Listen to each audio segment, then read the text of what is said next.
Welcome to மில்கிஸ் kitchen. நாம் இப்போ Kerala special பழம் பொரி எப்படி செய்யலான்னு பார்க்கலாம். நேந்திரம் பழ பஜ்ஜின்னு சொல்லுவாங்க இதை. வாங்க பார்க்கலாம். தேவையான பொருட்கள்: நல்லா பழுத்த நேந்திரம் பழம் 3 எடுத்துக்கங்க. மைதா மாவு 1 கப், சர்க்கரை 4-5 ஸ்பூன் எடுத்துக்கங்க. ஏலக்காய் பொடி 1 ஸ்பூன், சோடா மாவு 1/2 ஸ்பூன், எல்லோ கலர் 1 பிஞ்சு. ஒரு பவுல் எடுத்துக்கிட்டேங்க. 1 கப்பு மைதா மாவை சேர்த்துக்கலாங்க. 1/2 கப்பு அரிசி மாவு சேர்த்துக்கிட்டேன். ஏலக்காய் பொடி, எல்லோ கலர் 1 பிஞ்சு சேர்த்துக்கிட்டேன். ஆப்ப சோடா எல்லாம் சேர்த்து நல்லா கலந்துக்கலாங்க. எல்லாத்தையும் நல்லா கலந்து எடுத்துக்கிட்டேங்க. ஒயிட் சுகரும் சேர்த்துக்கிட்டேங்க. நல்லா கலந்துக்கலாங்க. தண்ணி கொஞ்சம் கொஞ்சமாக விட்டு கலக்கிக்கலாங்க.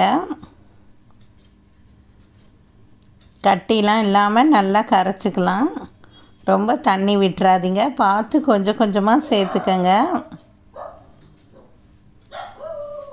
மைதா மாவு கட்டி வரும், அதனால் கொஞ்சம் கொஞ்சமாக சேர்த்து வச்சுக்கோங்க. தோசை மாவு பதத்துக்கு இதை கரைச்சி எடுத்துக்கணும்.